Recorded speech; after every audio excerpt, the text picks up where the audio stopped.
नमस्कार, मैं Priyadarshan Kumar civil service sport channel पे आपका स्वागत है।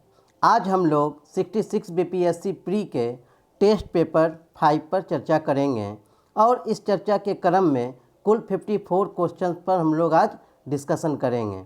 आप लोग भी खुद से क्वेश्चंस बनाने की कोशिश करें और खुद का असेसमेंट करें और वीडियो के लास्ट में एक बार ज़रूर कमेंट बॉक्स में अपना स्कोर डाल दें। तो चलें अब हम लोग डिस्कशन शुरू करते हैं। हमारा फर्स्ट क्वेश्चन है, अटलांटिक महासागर के संदर्भ में कौन सा कथन सत्य नहीं है। सबसे पहले नहीं को अंडरलाइन कर लें। हाँ, पहला ऑप्शन है यह विश्व का तीसरा बड़ा महासागर है। बी, इसकी तट रेखा दंतुरित है। सी, यह प्राकृतिक बंदरगाहों के लिए आदर्श अवस्थिति उपलब्ध कराता है। डी, यह वाणिज्यिक दृष्टिकोण से सर्वाधिक व्यस्त महासागर है। ई, इनमें से कोई नहीं, या फिर एक से अधिक। तो पूछ रहा है कौन सत्य नहीं है, तो ऑप्शन ए जो है वह सत्य नहीं है। बाकी जो है सभी ऑप्शंस सही हैं, क्योंकि ये पहला ऑप्शन कह रहा है कि यह विश्व का तीसरा बड़ा महासागर है, नहीं दूसरा बड़ा महासागर है। पी का यह दंतुरित, इसकी तटरेखा जो है वह दंतुरित है, यह सही है। नेक्स्ट कह रहा है कि यह प्राकृतिक बंदरगाहों के लिए आदर्श अवस्थिति उपलब्ध करवाता है, यह भी आपका सही है।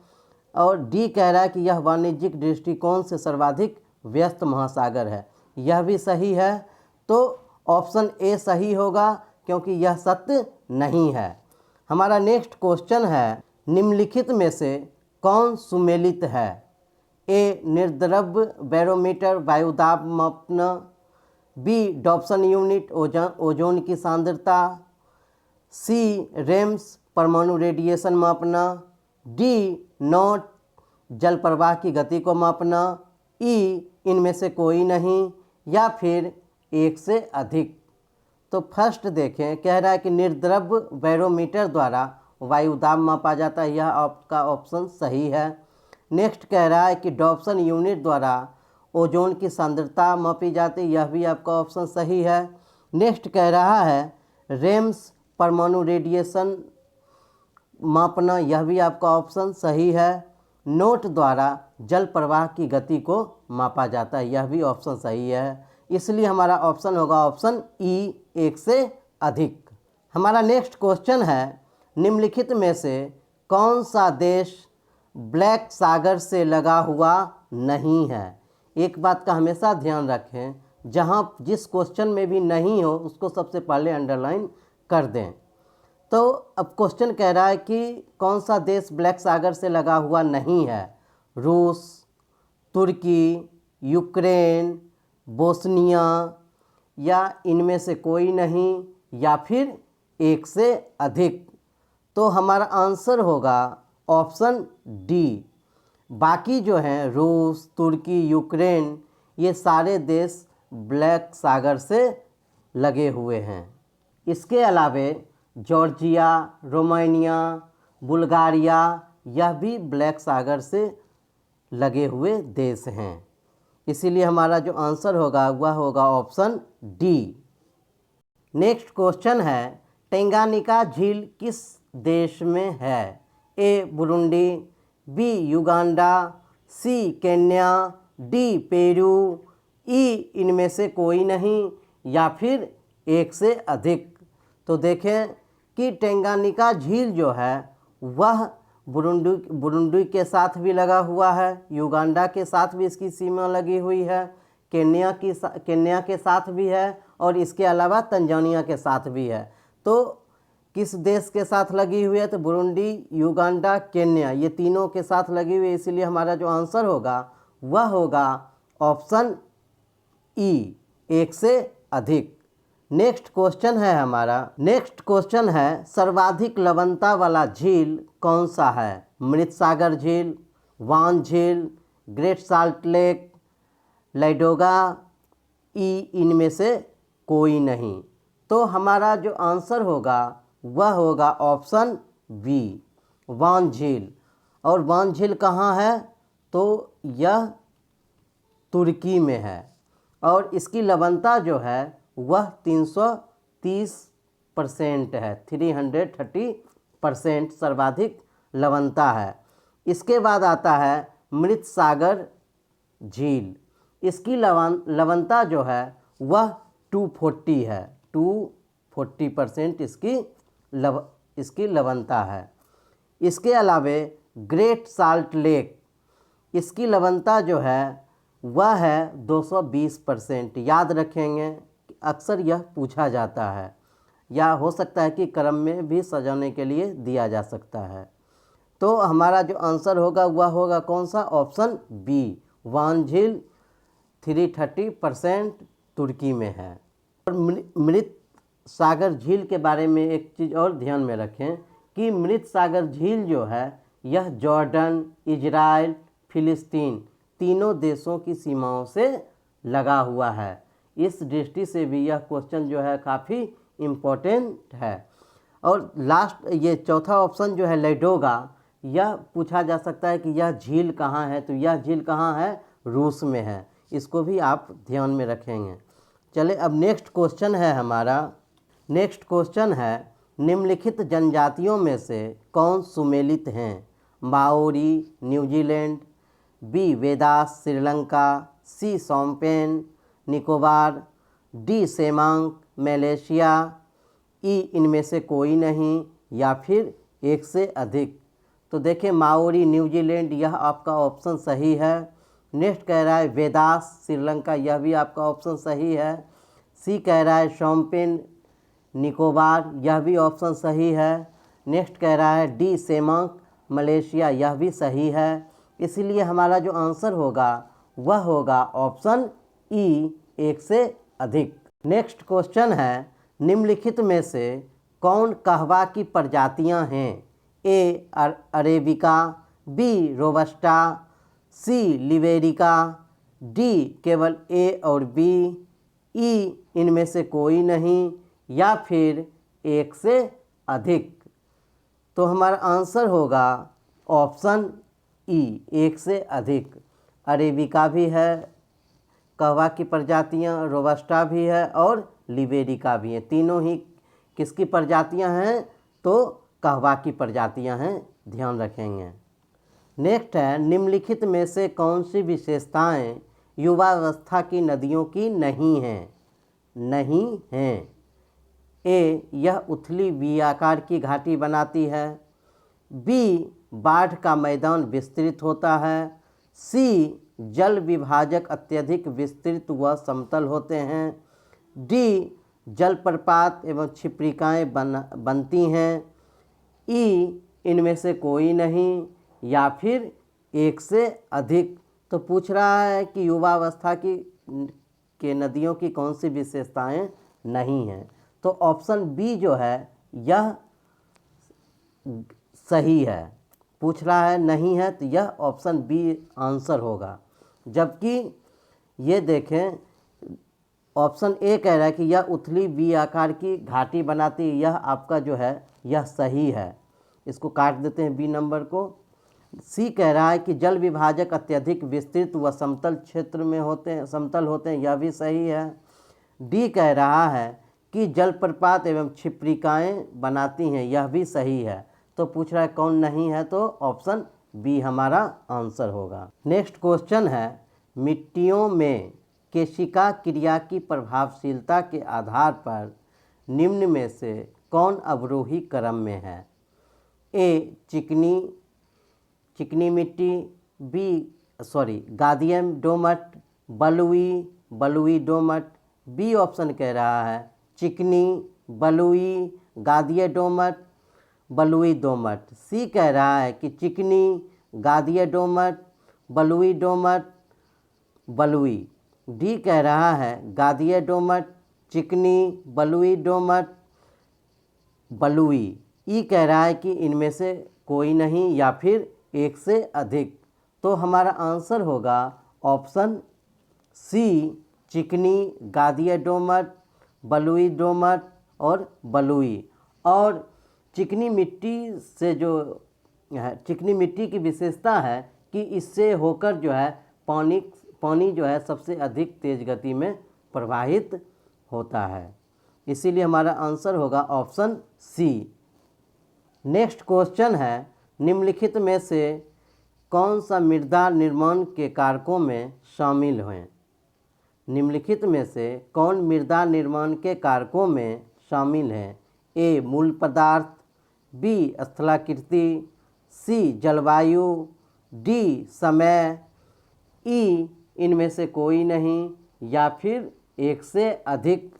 तो हमारा आंसर होगा ऑप्शन ई, एक से अधिक। ऑप्शन ए भी सही है, मूल पदार्थ, या इसे शैल भी कहा जाता है, या चट्टान। बी कह रहा है स्थलाकृति, यह भी सही है। जलवायु भी सही है, समय भी सही है, और इन चारों के अलावा एक जैविक क्रिया भी इसमें शामिल होते हैं। और ये सभी जो फैक्टर्स हैं ये सॉइल फॉर्मेशन के लिए अनिवार्य हैं। नेक्स्ट क्वेश्चन है, महासागर में ज्वार भाटा की उत्पत्ति का कारण है? ए सूर्य का गुरुत्वीय बल, बी चंद्रमा का गुरुत्वीय बल, सी पृथ्वी का गुरुत्वीय बल, डी अभिकेंद्रीय बल, ई इनमें से कोई नहीं, या फिर एक से अधिक। तो देखें चारों ऑप्शन सही हैं, इसीलिए हमारा आंसर होगा ऑप्शन ई, एक से अधिक। सूर्य का गुरुत्वीय बल भी, चंद्रमा का गुरुत्वीय बल, पृथ्वी का गुरुत्वीय बल और अभिकेंद्रीय बल, यह चारों कारक जो हैं महासागर में ज्वार और भाटा की उत्पत्ति के लिए अहम भूमिका निभाती हैं। नेक्स्ट क्वेश्चन है, निम्न में से कौन निम्न हिमालय के अंतर्गत नहीं आते हैं? ए देहरादून, बी मसूरी, सी मनाली, डी शिमला, ई इनमें से कोई नहीं, या फिर एक से अधिक। तो हमारा आंसर होगा ऑप्शन ए देहरादून। यह जो है निम्न हिमालय या इसे शिवालिक कह सकते हैं के अंतर्गत नहीं आता है। बाकी मसूरी, मनाली, शिमला ये सभी निम्न हिमालय के अंतर्गत आते हैं। नेक्स्ट क्वेश्चन है, दीफू दर्रा कहाँ है? ए उत्तराखंड, बी हिमाचल प्रदेश, सी अरुणाचल प्रदेश, डी सिक्किम, ई इनमें से कोई नहीं, या फिर एक से अधिक। तो हमारा आंसर होगा ऑप्शन सी, अरुणाचल प्रदेश में दीफू दर्रा है। जबकि तुजू दर्रा जो है वह मणिपुर में है। जो जेपला और नाथुला दर्रा ये दोनों कहाँ हैं? सिक्किम में। अब हमारा नेक्स्ट क्वेश्चन है, अब है निम्नलिखित में से कौन नोबेल गैस नहीं है? ए रेडॉन, बी जेनन, सी हीलियम, डी फ्लोरीन, ई इनमें से कोई नहीं, या फिर एक से अधिक। तो हमारा आंसर होगा ऑप्शन डी फ्लोरीन। बाकी सभी जो हैं रेडॉन, जेनन, हीलियम, क्रिप्टन ये सारे क्या हैं? नोबेल गैस हैं। माफ़ कीजिएगा, 2 क्वेश्चंस छूट गए। ये है 14 नंबर है, वृहत संचलन में शामिल होते हैं? ए विसर्पण, बी बहाव, सी स्खलन, डी पतन, ई इनमें से कोई नहीं, या फिर एक से अधिक। तो विसर्पण में ये वृहत संचलन या मास मूवमेंट में जो है ये चारों शामिल होते हैं, विसर्पण, बहाव, स्खलन, पतन या फॉल्स। इसीलिए हमारा आंसर होगा ऑप्शन ई, एक से अधिक। नेक्स्ट है, धातुओं की चालकता के आधार पर कौन अवरोही क्रम में सजा है? ए चांदी, एल्युमिनियम, तांबा, टंगस्टन, बी चांदी, तांबा, एल्युमिनियम, टंगस्टन, सी चांदी, तांबा, टंगस्टन, एल्युमिनियम, डी चांदी, टंगस्टन, तांबा, एल्युमिनियम, तांबा, एल्युमिनियम। ठीक है, ई इनमें से कोई नहीं, या फिर एक से अधिक। तो हमारा आंसर होगा ऑप्शन बी, चांदी, तांबा, एल्युमिनियम और टंगस्टन। पहले स्थान पर आता है चांदी, फिर तांबा, फिर एल्युमिनियम, उसके बाद टंगस्टन। चालकता के आधार पर ध्यान रखेंगे, पूछा जा सकता है। नेक्स्ट है रक्त का पीएच मान होता है, सॉरी मान लिखा गया है, पीएच मान होता है। ए 7.4, बी 7.9, सी 6.9, डी 8.4, ई इनमें से कोई नहीं, या फिर एक से अधिक। तो हमारा आंसर होगा 7.4 ब्लड का पीएच मान होता है। नेक्स्ट है डीएनए की खोज किसने की? ए अल्टमैन, बी लैंडस्टीनर, सी वाटसन और क्रिक, डी रॉबिन्सन और ब्राउन, ई इनमें से कोई नहीं, या फिर एक से अधिक। तो हमारा आंसर होगा option C, Watson and Crick ने डीएनए की खोज की, जबकि अल्टमैन ने माइटोकॉन्ड्रिया की खोज की, लैंडस्टीनर ने ब्लड ग्रुप की खोज की, रॉबिन्सन एंड ब्राउन ने पादप कोशिका में राइबोसोम की खोज की, जबकि जंतु कोशिका में राइबोसोम की खोज जी.ई. पैलाडे ने की थी। तब हमारा आंसर हो गया option C, Watson and Crick ने डीएनए की खोज की। नेक्स्ट क्वेश्चन है पौधों में वाष्पोत्सर्जन की दर को मापने के लिए किसका प्रयोग किया जाता है? ए गैल्वेनोमीटर, बी पोटोमीटर, सी एक्टीमीटर, डी टेकोमीटर, ई इनमें से कोई नहीं, या फिर एक से अधिक। तो हमारा आंसर होगा ऑप्शन बी, पोटोमीटर। देखें कि गैल्वेनोमीटर का उपयोग जो है वह छोटी तरंगों को मापने के लिए की जाती है, जबकि एक्टीमोमीटर का उपयोग सौर विकिरण की उष्मा तीव्रता की माप करने के लिए की जाती है। टेकोमीटर का उपयोग घूमते हुए पहियों की गति मापने के लिए की जाती है। इसीलिए हमारा जो आंसर होगा ऑप्शन बी, पोटोमीटर, जिसका उपयोग पौधों में वाष्पोत्सर्जन की दर को मापने के लिए किया जाता है। नेक्स्ट क्वेश्चन है निम्न में से कौन वायरस से होने वाली बीमारी नहीं है? फिर देखें, नहीं है। ए चेचक, बी खसरा, सी गलसुआ, डी हैजा, ई इनमें से कोई नहीं, या फिर एक से अधिक। तो हमारा आंसर होगा ऑप्शन डी, हैजा जो है वह वायरस से होने वाली बीमारी नहीं है, बैक्टीरिया से होने वाली बीमारी है। बाकी चेचक, खसरा, गलसुआ ये सभी जो हैं वायरस से होने वाली बीमारियां हैं। नेक्स्ट क्वेश्चन है कृत्रिम वर्षा कराने के लिए किसका उपयोग किया जाता है? A silver iodide, B potassium bromide, C ठोस कार्बन डाइऑक्साइड, डी केवल ए और बी, ई इनमें से कोई नहीं, या फिर एक से अधिक। तो हमारा आंसर होगा ऑप्शन ई, एक से अधिक। देखें कि कृत्रिम वर्षा कराने के लिए सिल्वर आयोडाइड का भी प्रयोग किया जाता है और ठोस कार्बन डाइऑक्साइड का भी। इसीलिए इसका जो आंसर होगा वह होगा ए प्लस सी। इसीलिए ऑप्शन ई, एक से अधिक। नेक्स्ट है विटामिन ई का रासायनिक नाम क्या है? ए राइबोफ्लेविन, बी टोकोफेरॉल, सी बायोटीन, डी फिलोक्विनोन, ई इनमें से कोई नहीं, या फिर एक से अधिक।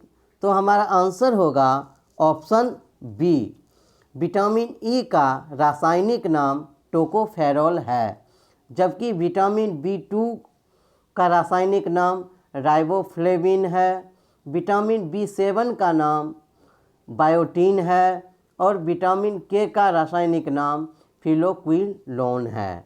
इसीलिए हमारा आंसर होगा option B, tocopherol vitamin E का रासायनिक नाम है। नेक्स्ट है मानव शरीर में प्रोटीन को पचाने का काम करता है।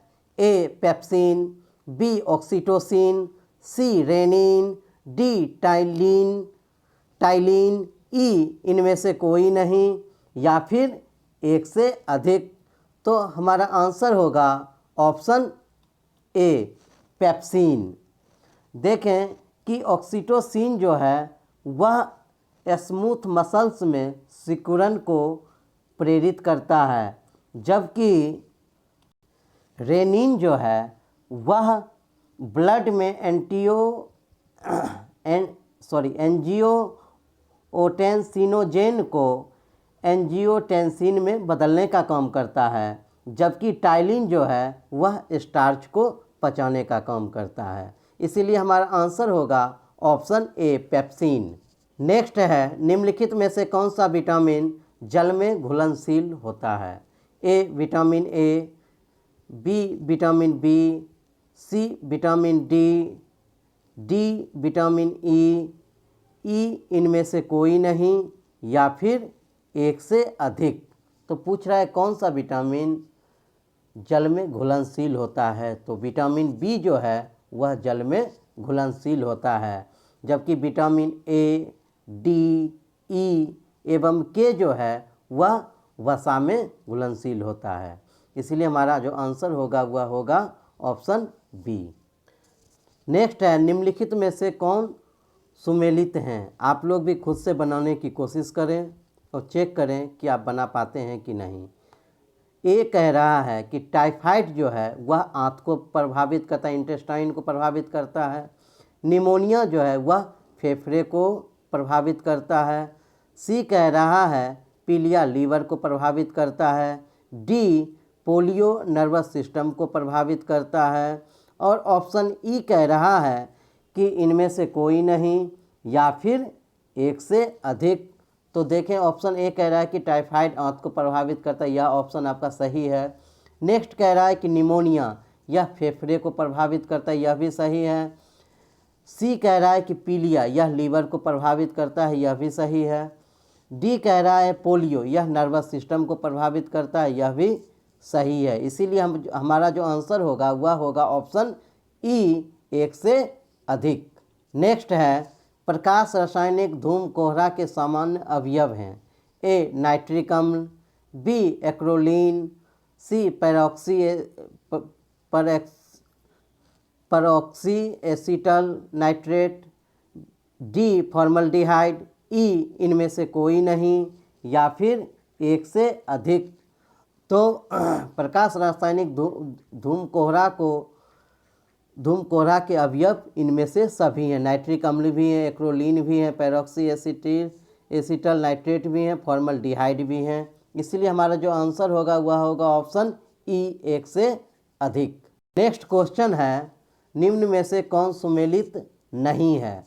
वांडीवासा का युद्ध 1764 में, बी द्वितीय मैसूर युद्ध 1780 में, ऑप्शन सी मराठा युद्ध 1775 में, ऑप्शन डी अंबर का युद्ध 1749 में, ऑप्शन ई इनमें से कोई नहीं, या फिर एक से अधिक।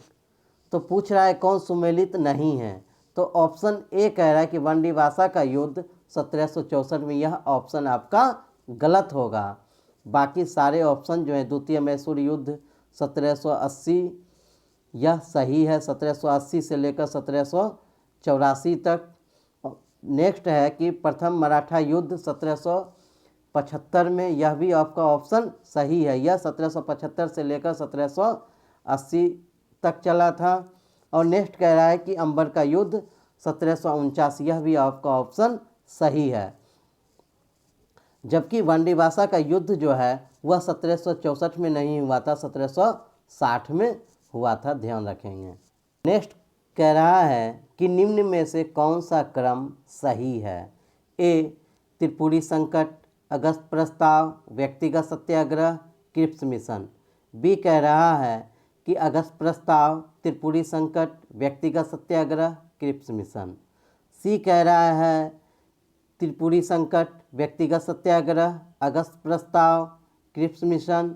डी कह रहा है त्रिपुरी संकट, अगस्त प्रस्ताव, क्रिप्स मिशन, व्यक्तिगत सत्याग्रह। ई कह रहा है इनमें से कोई नहीं, या फिर एक से अधिक। तो हमारा आंसर होगा ऑप्शन ए।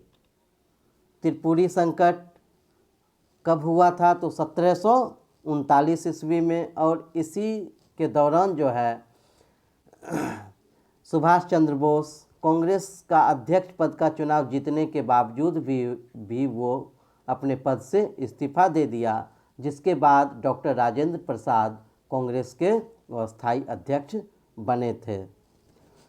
दूसरा कह रहा है कि अगस्त प्रस्ताव जो है यह लॉर्ड लिनलिथगो द्वारा लाया गया था, और यह 8 अगस्त 1940 को यह प्रस्ताव पेश किया गया। नेक्स्ट कह रहा है व्यक्तिगत सत्याग्रह। तो यह जो है यह अक्टूबर 1940 में शुरू हुई थी। नेक्स्ट कह रहा है कि क्रिप्स मिशन, यह 1942 में आया था। तो इसीलिए हमारा जो आंसर होगा वह होगा ऑप्शन ए।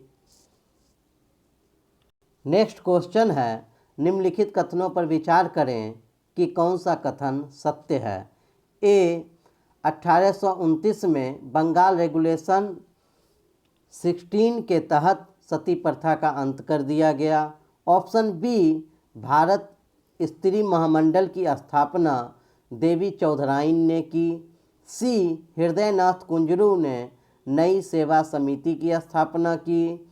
डी कह रहा है कि 1802 के रेगुलेशन 4 के तहत कन्या वध पर रोक लगाई गई। ऑप्शन ई कह रहा है इनमें से कोई नहीं, या फिर एक से अधिक। तो हमारा आंसर होगा ऑप्शन ई, एक से अधिक। देखें कि पहला कह रहा है 1829 में बंगाल रेगुलेशन 17 के तहत सती प्रथा का अंत किया गया, 16 के तहत किया गया। यह ऑप्शन जो है वह गलत है। रेगुलेशन 16 नहीं, रेगुलेशन 17 के तहत सती प्रथा का अंत किया गया बेल्टिक के द्वारा। नेक्स्ट कह रहा है कि भारत स्त्री महामंडल की स्थापना देवी चौधराइन ने की। यह जो ऑप्शन है यह सही है। नेक्स्ट कह रहा है, और यह जो है लगभग 1910 के आसपास इसकी स्थापना की गई थी। नेक्स्ट कह रहा है कि हृदयनाथ कुंजरू ने नई सेवा समिति की स्थापना की। यह भी सही है, और इसकी स्थापना जो है वह इलाहाबाद में की गई थी 1914 ईस्वी में।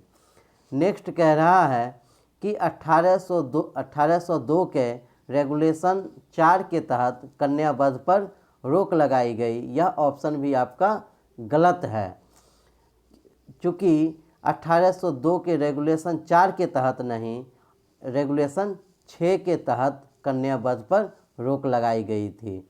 इसीलिए हमारा जो आंसर होगा वह होगा ऑप्शन बी और सी। नेक्स्ट है, निम्न में से कौन सा कथन सही नहीं है। ए, तत्वबोधिनी सभा देवेंद्रनाथ टैगोर। बी, राष्ट्रीय समाज सुधार समिति MG रानाडे। सी, मानव धर्म सभा दुर्गाराम मनसाराम। डी, विधवा आश्रम ज्योतिबा फूले। ऑप्शन ई, इनमें से कोई नहीं, या फिर एक से अधिक। तो पूछ रहा है कौन सही सुमेलित नहीं है। तो ऑप्शन डी जो है वह सुमेलित नहीं है, क्योंकि विधवा आश्रम की स्थापना जो है वह D.K. कर्वे के द्वारा किया गया था। ध्यान रखेंगे। तत्वबोधिनी सभा की स्थापना जो है वह 1839 में कलकत्ता में की गई थी देवेंद्रनाथ टैगोर के द्वारा, जबकि राष्ट्रीय समाज सुधार समिति की स्थापना जो है वह 1887 में मुंबई में की गई थी। मानव धर्म सभा की स्थापना 1844 में कोलकाता में की गई थी, जबकि विधवा आश्रम की स्थापना पुणे में 1899 में की गई थी। डेट भी याद रखेंगे। नेक्स्ट है, निम्न में से कौन सा क्रम सही है। ए भील विद्रोह, रामोसी विद्रोह, चुआर विद्रोह, कुका विद्रोह। बी कह रहा है कि चुआर विद्रोह, रामोसी विद्रोह, भील विद्रोह, कुका विद्रोह। सी कह रहा है रामोसी विद्रोह, चुआर विद्रोह, भील विद्रोह, कुका विद्रोह। डी कह रहा है रामोसी विद्रोह, चुआर विद्रोह, कुका विद्रोह, भील विद्रोह। ई कह रहा है कि इनमें से कोई नहीं या फिर एक से अधिक। तो हमारा आंसर होगा ऑप्शन बी। देखें कि चुआर विद्रोह जो है वह 1766 से लेकर 1800 ईस्वी तक चलता है और इसका जो है इसके नेतृत्व करता है वह दुर्जन सिंह, और यह विद्रोह मिदनापुर में हुआ था। नेक्स्ट है रामोसी विद्रोह। रामोसी विद्रोह जो है वह 1822 से लेकर 1829 तक चला चित्तूर सिंह के नेतृत्व में, और यह विद्रोह कहाँ हुआ था तो आंध्र प्रदेश में। नेक्स्ट है भील विद्रोह। यह विद्रोह 1824 में खानदेश में हुआ था। किसके नेतृत्व में तो चिन्नाब के नेतृत्व में। नेक्स्ट है कुका विद्रोह। यह 1840 से लेकर 1841 के ईस्वी के आसपास हुआ था और इसका नेतृत्व जो है वह भगत जवाहर मल ने किया था और यह विद्रोह पंजाब में हुआ था। इसीलिए हमारा जो आंसर होगा ऑप्शन बी होगा, चुआर विद्रोह, रामोसी विद्रोह, भील विद्रोह और कुका विद्रोह। यह क्रम सही है। नेक्स्ट क्वेश्चन है नवनालंदा महाविहार किस लिए प्रसिद्ध है? ए जैन धर्म के तीर्थ स्थल के कारण, बी भगवान बुद्ध को ज्ञान प्राप्ति हुई थी इस कारण से, सी महावीर के जन्मस्थली के कारण, डी पाली अनुसंधान संस्थान के कारण, ई इनमें से कोई नहीं या फिर एक से अधिक। तो हमारा आंसर होगा ऑप्शन डी, पाली अनुसंधान संस्थान के कारण। नेक्स्ट क्वेश्चन है किस एक अभिलेख में अशोक के व्यक्तिगत नाम का उल्लेख मिलता है? ए रुमिनदेई अभिलेख में, बी मास्की अभिलेख में, सी कालसी अभिलेख में, डी लौरिया नंदनगढ़ अभिलेख में, ई इनमें से कोई नहीं या फिर एक से अधिक। तो हमारा आंसर होगा ऑप्शन बी, मास्की अभिलेख में अशोक का नाम अशोक मिलता है। और इसके अलावे जो है अशोक के व्यक्तिगत नाम की चर्चा जो है वह गुर्जरा में भी है, नेत्तूर में भी है, उडे गोलम के लेखों में भी मिलता है। नेक्स्ट है निम्नलिखित में से कौन सुमेलित हैं? ए पौतवा अध्यक्ष तौलमान का प्रभारी, बी पन्याध्यक्ष बुचरखाने का प्रभारी, सी सीताध्यक्ष वित्त विभाग, डी सुनाध्यक्ष वाणिज्य विभाग। अब पूछ रहा है कि कौन सुमेलित हैं, तो देखें फर्स्ट कह रहा है कि पौतवा अध्यक्ष तौलमान का प्रभारी, यह ऑप्शन सही है। नेक्स्ट कह रहा है कि पन्याध्यक्ष, तो पन्याध्यक्ष बुचरखाने का प्रभारी नहीं था बल्कि यह वाणिज्य विभाग के प्रभारी को कहा जाता था, इसीलिए ऑप्शन बी गलत है। ऑप्शन सी कह रहा है कि सीता अध्यक्ष वित्त विभाग, नहीं, यह ऑप्शन भी जो है वह आपका गलत है क्योंकि सीता अध्यक्ष जो है वह कृषि विभाग को कहा जाता था, इसलिए ऑप्शन सी भी गलत है। नेक्स्ट कह रहा है कि सुनाध्यक्ष वाणिज्य विभाग, यह ऑप्शन भी आपका गलत है क्योंकि सुनाध्यक्ष जो है वह बुचरखाने का प्रभारी होता था, इसीलिए हमारा जो आंसर होगा वह होगा ऑप्शन ए, केवल ए सुमेलित है, बाकी सारे के सारे गलत हैं। नेक्स्ट क्वेश्चन है शक विजेता किसे कहा जाता है? ए चंद्रगुप्त प्रथम को, बी समुद्रगुप्त को, सी कुमारगुप्त को, डी बिंबिसार को, ई इनमें से कोई नहीं या फिर एक से अधिक।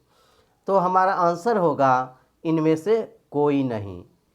ना तो चंद्रगुप्त प्रथम होगा, ना समुद्रगुप्त होगा, ना कुमारगुप्त और ना ही बिंबिसार। शक विजेता जो है वह चंद्रगुप्त द्वितीय को कहा जाता है, जिसे विक्रमादित्य भी कहा जाता है। नेक्स्ट क्वेश्चन है, चंद्रगुप्त द्वितीय के नवरत्नों में से कौन ज्योतिषी थे? ए घटकरपर, बी वररुचि, सी वैताल भट्ट, डी छपनक, ई इनमें से कोई नहीं, या फिर एक से अधिक। तो हमारा आंसर होगा ऑप्शन डी, छपनक जो थे वह ज्योतिषी थे, जबकि घटकरपर जो थे वह उस समय के सबसे बड़े डिप्लोमेटिक थे, जबकि वररुचि वैयाकरणज्ञ थे, वैताल भट्ट जो थे वह जादूगर थे, वरामिहिर जो थे वह खगोल शास्त्री थे, धन्वंतरी जो थी वह चिकित्सक थे, अमर सिंह कोशकार या डिक्शनरी के निर्माण करता थे, जबकि शंकु जो है वह वास्तुकार थे। तो ये नवरत्नों जिसकी चर्चा अभी मैंने की, सभी का नाम याद रखेंगे। नेक्स्ट क्वेश्चन है, राष्ट्रकूटों के समय में किस धर्म को राजकीय संरक्षण प्राप्त था? ए शैव धर्म, बी शाक्त धर्म, सी जैन धर्म, डी बौद्ध धर्म, ई इनमें से कोई नहीं, या फिर एक से अधिक। तो हमारा आंसर होगा ऑप्शन सी जैन धर्म। हालांकि इस समय जो था ब्राह्मण धर्म की भी भूमिका महत्वपूर्ण थी, लेकिन इसकी अपेक्षा जो है जैन धर्म का इस समय अधिक प्रचार प्रसार हो रहा था, और इसके अलावे जो है इसे राजकीय संरक्षण भी प्राप्त था। और अमोघ वर्ष जो कि वहाँ के शासक थे, उनके गुरु जैनाचार्य जिनसेन थे, जिन्होंने आदि पुराण की रचना की थी। तो ध्यान रखेंगे। नेक्स्ट क्वेश्चन है, पुलकेशिन द्वितीय के संबंध में कौन सा कथन असत्य है? ए यह चंदेल वंश का सबसे प्रतापी शासक था, बी इसकी उपलब्धियों का बखान हमें ऐहोल अभिलेख से मिलता है, सी इसने 609 से 642 ईस्वी तक शासन किया, डी ए और बी। ऑप्शन डी केवल ए और बी, ई इनमें से कोई नहीं, या फिर एक से अधिक। तो हमारा आंसर होगा ऑप्शन ए। ऑप्शन ए जो है वह गलत है, बाकी तीनों ऑप्शन जो हैं वह सही हैं। पुलकेशिन द्वितीय जो हैं यह चंदेल वंश के नहीं थे, बल्कि चालुक्य वंश के प्रतापी शासक थे। नेक्स्ट क्वेश्चन है, किसे भारत का सादी कहा गया है? ए आमिर हसन को, बी अबू तालिब को, सी बाबा फरीद को, डी मोइनुद्दीन चिश्ती को, ई इनमें से कोई नहीं, या फिर एक से अधिक। तो हमारा आंसर होगा ऑप्शन ए आमिर हसन को, क्योंकि इन्हें जो है उच्च कोटि के गज़लों के कारण इन्हें भारत का सादी कहा जाता था। नेक्स्ट है, निम्नलिखित के उन्मूलन का कौन सा क्रम सही है? ए तीर्थ यात्रा कर, दास प्रथा, जजिया कर, बी जजिया कर, तीर्थ यात्रा कर, दास प्रथा, सी दास प्रथा, तीर्थ यात्रा कर, जजिया कर, डी दास प्रथा, जजिया कर, तीर्थ यात्रा कर, ई इनमें से कोई नहीं, या फिर एक से अधिक। तो हमारा आंसर होगा ऑप्शन सी दास प्रथा, तीर्थ यात्रा कर और जजिया कर। देखें कि दास प्रथा का जो अंत हुआ था वह हुआ था 1562 ईस्वी में, जबकि तीर्थ यात्रा कर को 1563 ईस्वी में समाप्त किया गया था, और जजिया कर की समाप्ति जो है वह 1564 ईस्वी में हुई थी। इस क्रम को और ईस्वी को ध्यान में रखेंगे। नेक्स्ट क्वेश्चन है, अंतर्राज्यीय परिषद के संबंध में कौन सा कथन असत्य है? ए यह एक संवैधानिक संस्था है, बी इसका कार्य केंद्र एवं राज्यों के बीच समन्वय स्थापित करना है, सी इसका गठन राष्ट्रपति करता है, डी यह एक परामर्शदात्री संस्था है, ई इनमें से कोई नहीं, या फिर एक से अधिक। तो हमारा आंसर होगा ऑप्शन ई, एक से अधिक। यह एक संवैधानिक संस्था है, यह सही है। आर्टिकल 363 में इसकी चर्चा है। नेक्स्ट कह रहा है कि इसका कार्य केंद्र एवं राज्यों के बीच समन्वय स्थापित करना है, यह ऑप्शन भी सही है। नेक्स्ट कह रहा है कि इसका गठन राष्ट्रपति करता है, यह भी सही है। और डी कह रहा है कि यह एक परामर्शदात्री संस्था है, यह भी सही है। इसीलिए हमारा ऑप्शन होगा ऑप्शन ई, एक से अधिक। नेक्स्ट है सुखी जीवन से आशय है आर्थिक समृद्धि, बी आधुनिकीकरण, सी आत्मनिर्भरता, डी सामाजिक न्याय, ई इनमें से कोई नहीं, या फिर एक से अधिक। तो हमारा आंसर होगा ऑप्शन ई, एक से अधिक। सुखी जीवन के से आशय आर्थिक समृद्धि से भी है, आधुनिकीकरण से भी आधुनिकीकरण से भी है, और आत्मनिर्भरता से भी है, और सामाजिक न्याय से भी है। इसीलिए हमारा ऑप्शन होगा एक से अधिक।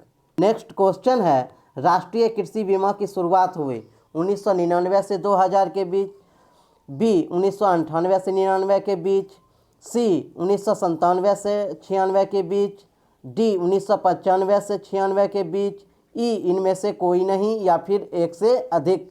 तो हमारा आंसर होगा ऑप्शन ए, 1999 से 2000 के बीच। नेक्स्ट क्वेश्चन है निम्नलिखित में से कौन सा अनुच्छेद उच्च न्यायालय को अभिलेख न्यायालय घोषित करता है? A article 129, B article 229, C article 215, D article 148, E इनमें से कोई नहीं, या फिर एक से अधिक। तो पूछ रहा है कि कौन सा अनुच्छेद उच्च न्यायालय को अभिलेख न्यायालय घोषित करता है? तो हमारा आंसर होगा ऑप्शन बी, 215।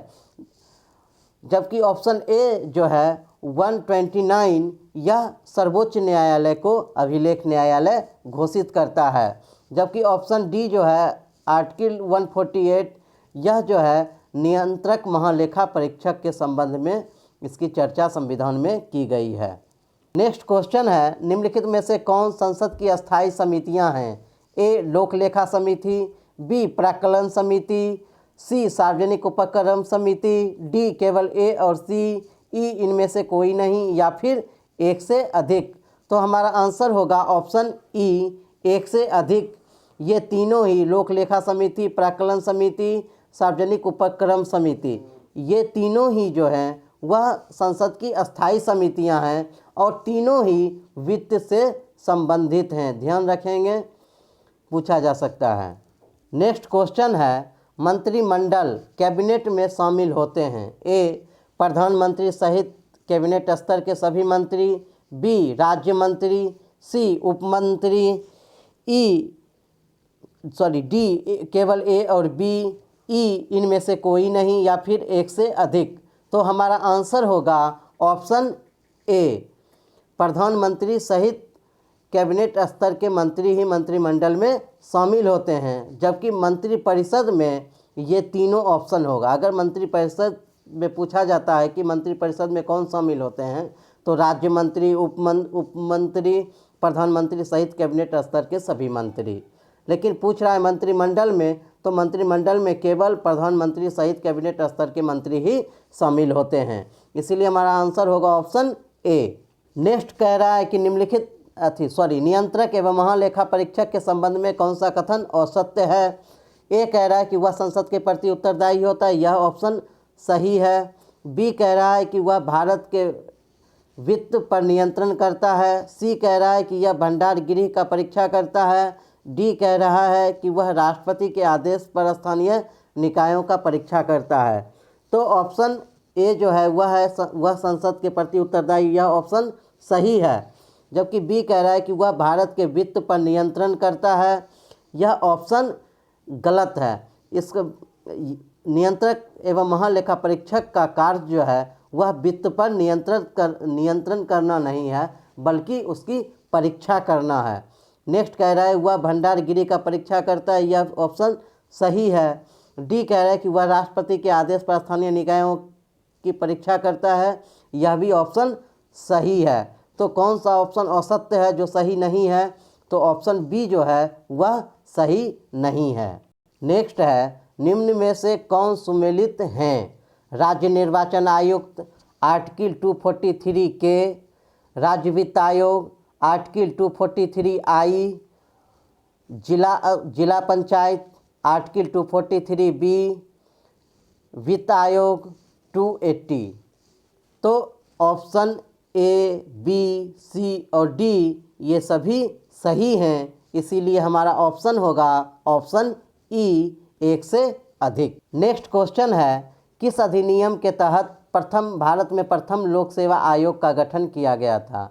ए, भारत शासन अधिनियम 1919, बी, भारत शासन अधिनियम 1909, सी, भारत परिषद अधिनियम 1892, डी, भारत शासन अधिनियम 1935, ई, इनमें से कोई नहीं, या फिर एक से अधिक। तो हमारा आंसर होगा ऑप्शन ए, भारत शासन अधिनियम के तहत भारत में प्रथम बार लोक सेवा आयोग का गठन किया गया था। आगे चलकर भारत शासन अधिनियम 1935 के तहत इसका नाम संघीय लोक सेवा आयोग हो गया। नेक्स्ट क्वेश्चन है, नीति आयोग द्वारा जारी नियति तत्परता सूचकांक में बिहार का स्थान क्या है? 28वां, 29वां, 30वां, 31वां, ई, इनमें से कोई नहीं, या फिर एक से अधिक। तो हमारा आंसर होगा ऑप्शन सी, 30वां स्थान है। नेक्स्ट है, बिहार के किस जिले में हाथी पुनर्वास केंद्र की स्थापना की गई है? ए, नवादा, बी, पटना, सी, भागलपुर, डी, पश्चिमी चंपारण, ई, इनमें से कोई नहीं, या फिर एक से अधिक। तो हमारा आंसर होगा, आप लोग खुद भी बनाने की कोशिश करें, तो हमारा आंसर होगा ऑप्शन डी, पश्चिमी चंपारण। पश्चिमी चंपारण के मुंगराहा में हाथी पुनर्वास केंद्र की स्थापना की गई है। नेक्स्ट है, 24 जनवरी 2020 को कर्पूरी ठाकुर की कौन सी जयंती मनाई गई? ए, 88वीं, बी, 96वीं, सी, 91वीं, डी, 94वीं, ई, इनमें से कोई नहीं, या फिर एक से अधिक। तो हमारा आंसर होगा ऑप्शन बी, 96। नेक्स्ट क्वेश्चन है, मछली उत्पादन में भारत में बिहार का स्थान क्या है? तो ऑप्शन ए कह रहा है तीसरा, ऑप्शन बी कह रहा है चौथा, सी कह रहा है पाँचवां, डी कह रहा है सातवां, ई कह रहा है इनमें से कोई नहीं, या फिर एक से अधिक। तो हमारा आंसर होगा ऑप्शन बी, मछली उत्पादन में भारत में बिहार का चौथा स्थान है। नेक्स्ट क्वेश्चन है, बिहार के किस व्यक्ति को नोबेल सिटीजन अवार्ड से सम्मानित किया गया?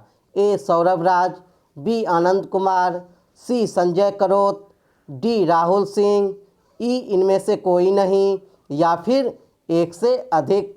तो हमारा आंसर होगा ऑप्शन ए, सौरभ राज को। जबकि आनंद कुमार को 21वां महावीर सम्मान से सम्मानित किया गया और संजय करोत को पटना उच्च न्यायालय का मुख्य न्यायाधीश नियुक्त किया गया। इसलिए हमारा आंसर हो जाएगा ऑप्शन ए, सौरभ राज। तो मित्रों, कुल 54 क्वेश्चंस पर आज हमने चर्चा की। आप लोग भी पूरे वीडियो देखने के बाद कमेंट बॉक्स में अपना स्कोर एक बार ज़रूर डाल दें। अब नेक्स्ट जो हमारा टेस्ट पेपर होगा वह होगा एक बार फिर बिहार स्पेशल से, और उसमें भी कुल 50 क्वेश्चंस रहेंगे। तो हमारे चैनल को सब्सक्राइब करें, लाइक करें, प्लस बेल आइकन प्रेस करें ताकि नेक्स्ट आने वाली वीडियो की सूचनाएं आप तक पहुंच सकें। हमसे और हमारे चैनल सिविल सर्विस स्पोर्ट्स से जुड़ने के लिए आपका बहुत बहुत धन्यवाद। नमस्कार।